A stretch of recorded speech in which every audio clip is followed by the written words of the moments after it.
Bonjour à toutes et à tous, bienvenue dans Ils font la santé, l'émission qui vous présente les femmes et les hommes qui chaque jour œuvrent au développement du domaine de la santé en Afrique. Je suis Fabrice Kouassi et je vous donne rendez-vous dans quelques instants.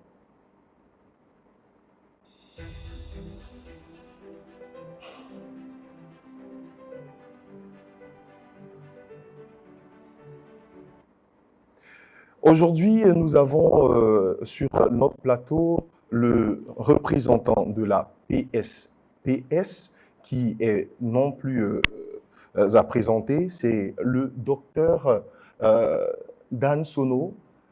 Bienvenue sur le plateau, docteur. Et avec le docteur, nous aurons l'occasion de découvrir cette plateforme particulièrement dédiée et engagée dans la promotion et le développement de la santé au Niger. Bienvenue, docteur. Merci. Déjà, nous sommes vraiment ravis de vous recevoir sur notre plateau. D'accord. C'est vraiment l'occasion pour nous de découvrir davantage sur l'institution pour laquelle vous êtes le représentant. Pouvez-vous donc nous parler un peu de votre institution? Merci. Alors, c'est vrai, je suis le docteur Dansono Amadou. Je suis donc le président de la PSPS du Niger. C'est une jeune association fêtière, comme la PSPSCI, qui est plus ancienne que nous. Nous avons mis en place la PSPS Niger en 2019 seulement. En 2019? Oui. C'est récent quand même. C'est récent. Et nous avons eu l'agrément en 2021 seulement. Et puis, nous avons été admis au sein de la FOAPS en tant que 10e membre de la FOAPS en 2023, en juillet exactement, en 2023, lors du dernier congrès de la FOAPS qui s'est tenu à Abidjan ici. Alors, la PSPSN, bon, je vous l'ai dit, elle est récente, elle est jeune, tout ça. Bien, son rôle capital, c'est de faire tout son possible. Comme je vous ai dit, c'est une association fêtière. Une association fêtière rassemble autour d'elle des associations. Effectivement. Voilà. C'est l'aspect fêtier d'une association. Alors, nous sommes en train de travailler dans le sens, n'est-ce pas, de cet aspect fêtière. C'est dire quoi? Nous sommes en train de faire en sorte que les différentes entités que constitue le secteur privé de santé du Niger puissent se mettre en association. L'association des cliniques et des polycliniques, l'association des cabinets médicaux, etc., des pharmacies et autres. Lorsque ces associations vont être toutes créées, eh bien, elles vont être arrimées au bureau national de la plateforme que je représente. D'accord. À ce jour-ci, je dois essayer de prendre quelques informations concernant le nombre d'associations qui ont décidé d'aller dans le même sens que vous et donc décidé d'adhérer à cette coalition.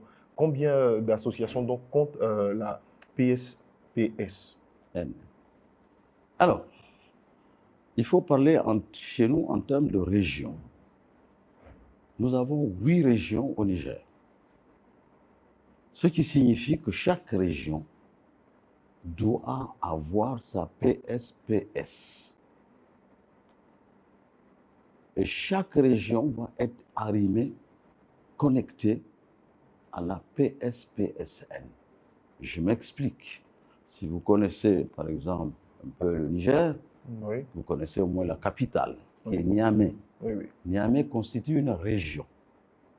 C'est dire qu'à Niamey, toutes les cliniques privées, tous les cabinets de soins, toutes les salles d'accouchement, toutes les pharmacies privées et autres associations spécialisées de santé doivent former des associations. Ainsi, nous avons des associations de polycliniques, cliniques, cabinets, etc., etc. Une fois que toutes ces associations vont être formées, je parle de la région de Niamey, Effectivement. eh bien, elles vont élire, elles aussi, ces associations-là, un bureau régional, à l'image du bureau national. National. Donc, nous avons réussi à faire cela depuis que l'on a eu notre agrément, en 2021. Oui, c'est quand même une avancée notable. Oui, nous avons réussi à mettre en place, ce qui n'est pas rien, 4 régions. C'est vraiment énorme. Nous avons la région de Maradi, la région de Zinder, la région de Tawa et la région de Dosso. Cela, c'est terminé. Toutes ces régions ont leur bureau de plateforme auxquels sont associées les différentes associations des entités de les cliniques, etc., etc. D'accord. Donc maintenant, il nous reste, si je vous ai dit que nous sommes 8 10 régions, donc on il va nous dire qu'il reste quatre 4 autres régions à mettre mener en à place. cette... C'est bien noté, c'est bien noté. Cela va donc nous ramener à la question de la responsabilité et du rôle principal que vous, en tant que leader de cette association, vous jouez au sein de, on va dire, ce grand organisme avec une si grande vision. Bien. Il faut partir déjà du principe que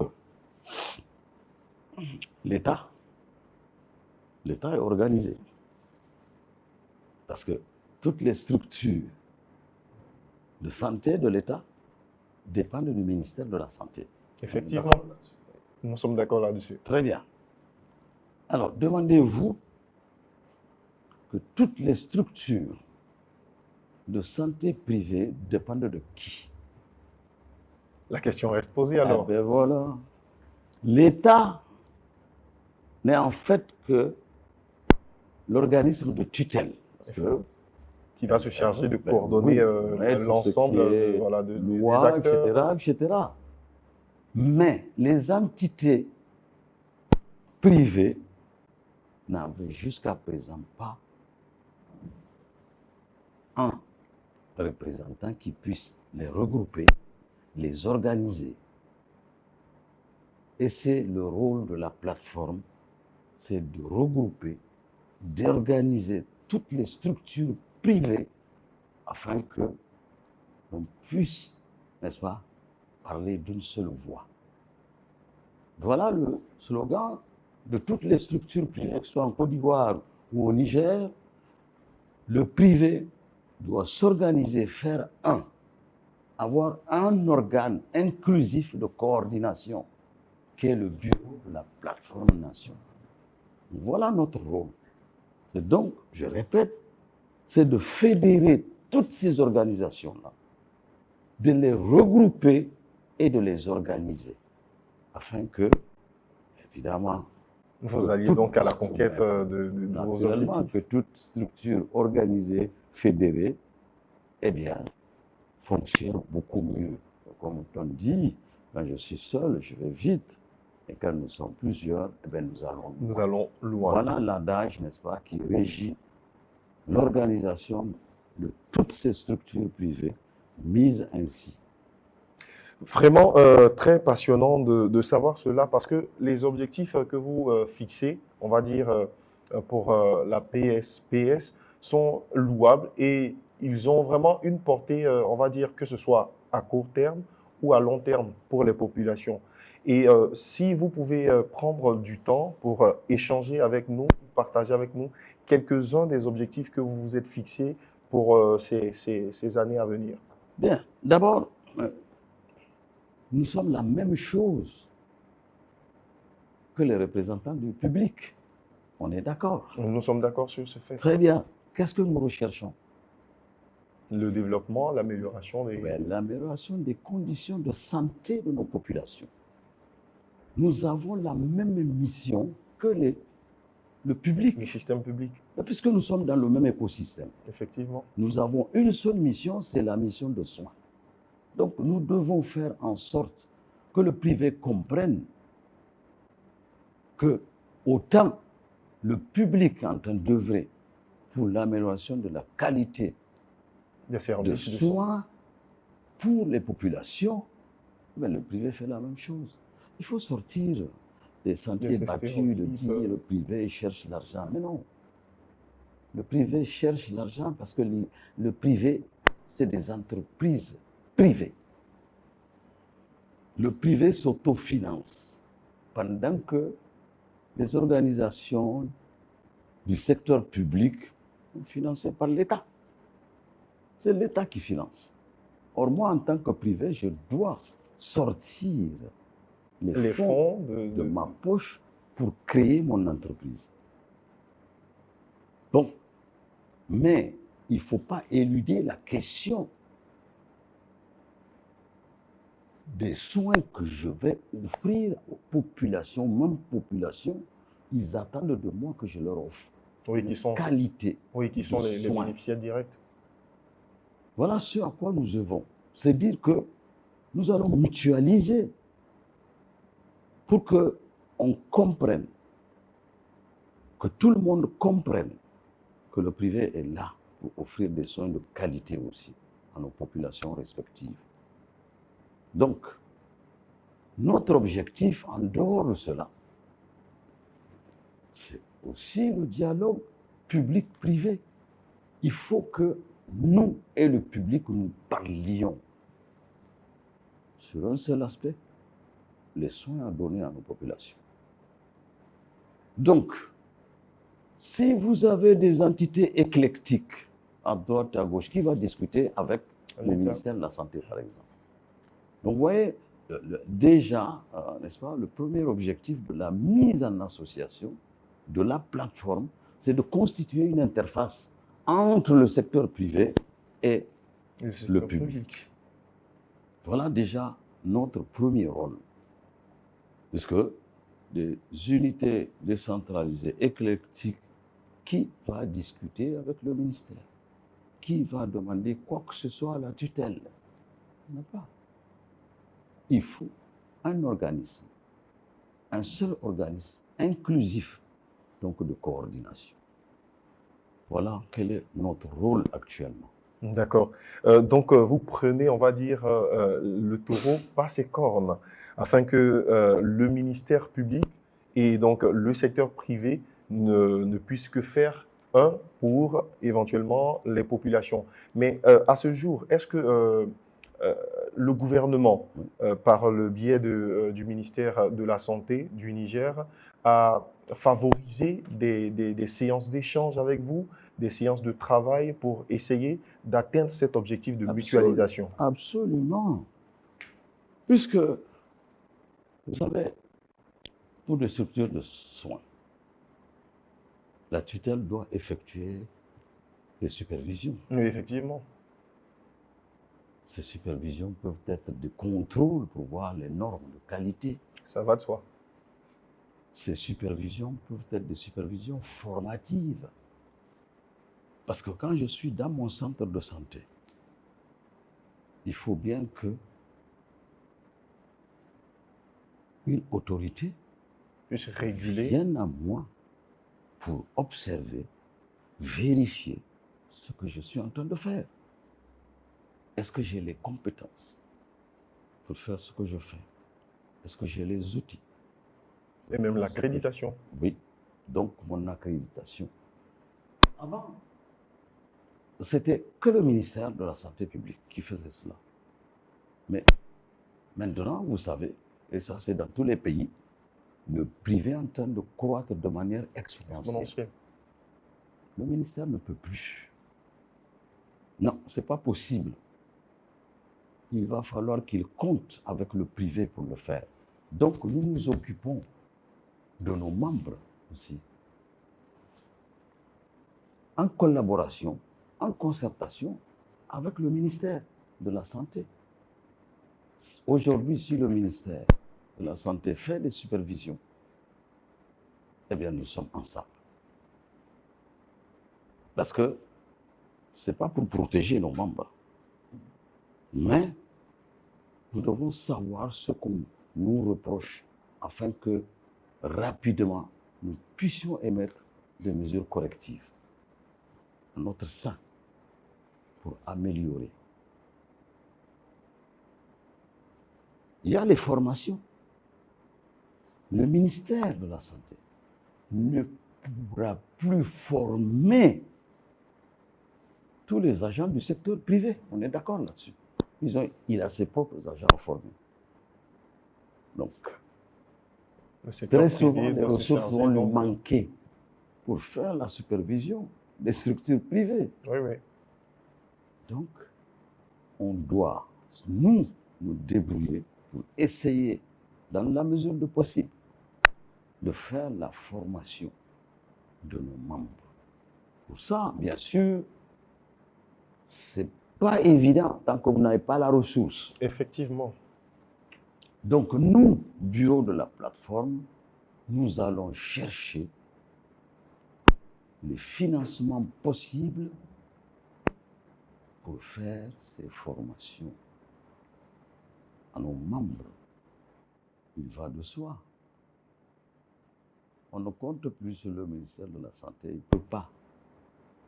Lorsque, par exemple, je vous prends Niamey, où le privé à lui seul représente environ 400, un peu plus d'établissements privés.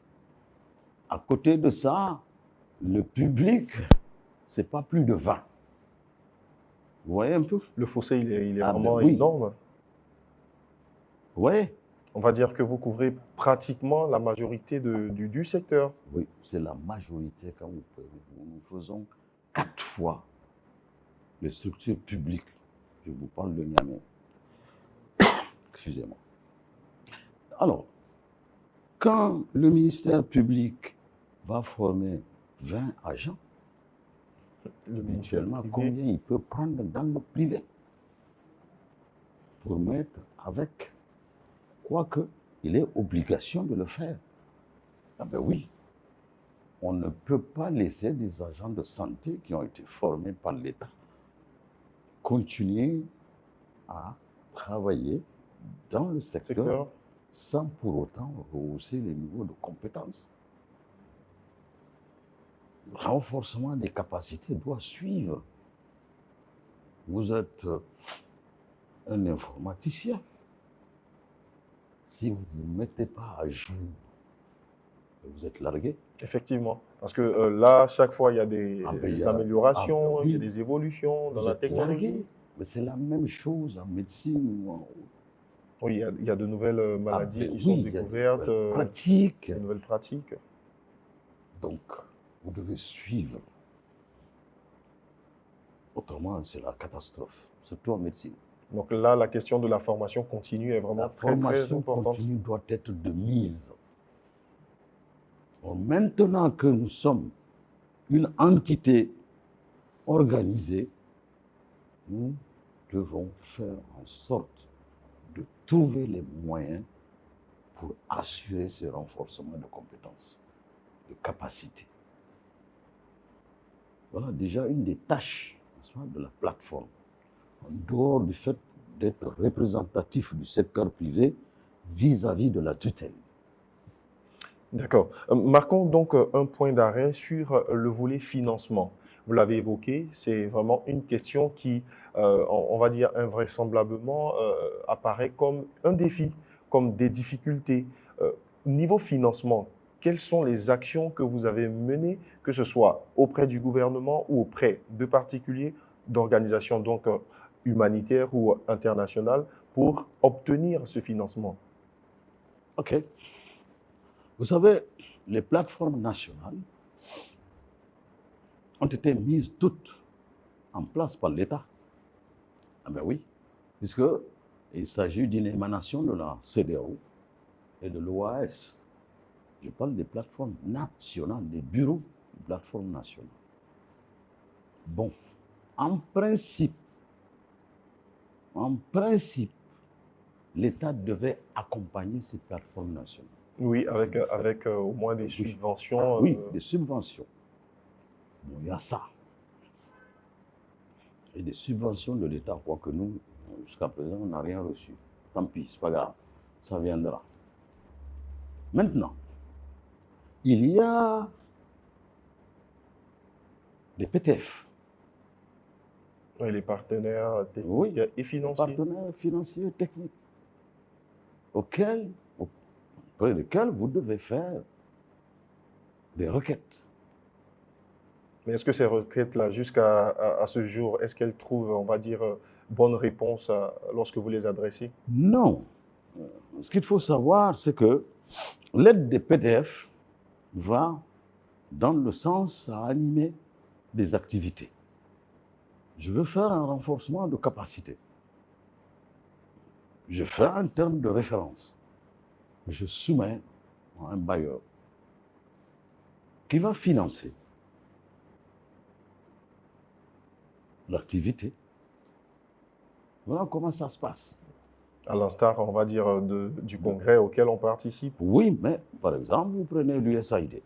L'USAID intervient beaucoup dans le financement justement du secteur privé de la santé.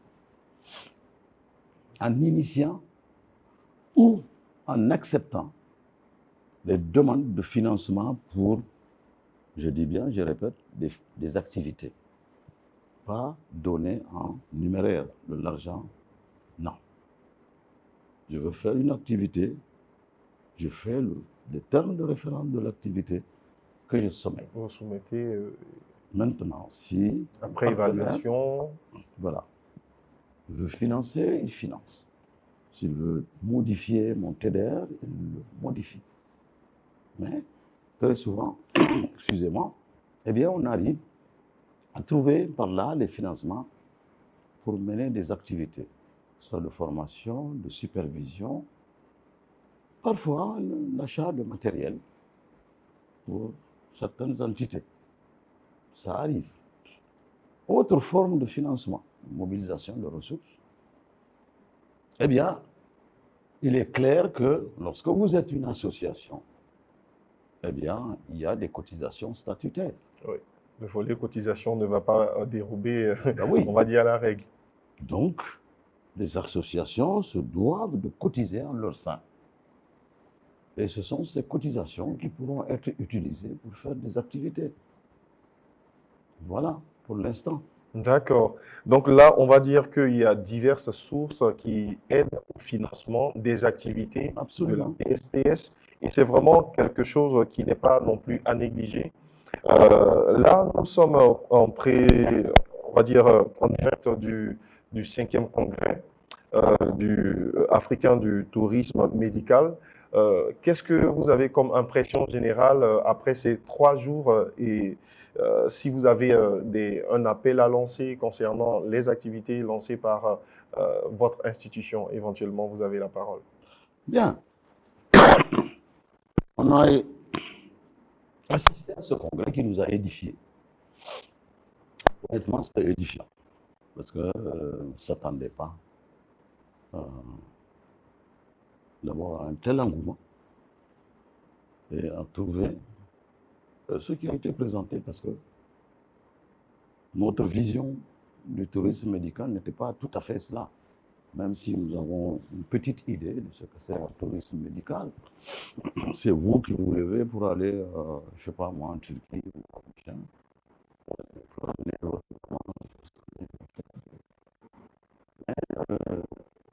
on a donné un aspect novateur au tourisme médical. Oui, quand on est arrivé en Côte d'Ivoire et qu'on a vu toutes ces réalisations qui ont été faites pour justement prendre en charge d'abord la population ivoirienne, mais aussi penser à accueillir les populations avoisinantes de la sous-région par rapport à des compétences bien précises. Voilà comment nous voyons notre tourisme. À côté, au Ghana, il peut y avoir aussi des spécialités donc, que la Côte d'Ivoire ne possède pas et pour lesquelles les Ivoiriens peuvent aller se faire soigner pendant que de l'autre côté, les Ghanéens peuvent venir en Côte d'Ivoire pour se soigner pour autre chose par rapport à un plateau technique existant qui n'est pas disponible au Ghana. C'est ça qui est novateur. Oui, parce que ça devient comme une plateforme centrale Mais qui va oui, vraiment... voilà. Donc, non, c'est vraiment ce qui a été présenté par rapport au tourisme, on a dit africain. Bon. Eh bien, c'est pas seulement maintenant, on sait que nous pouvons faire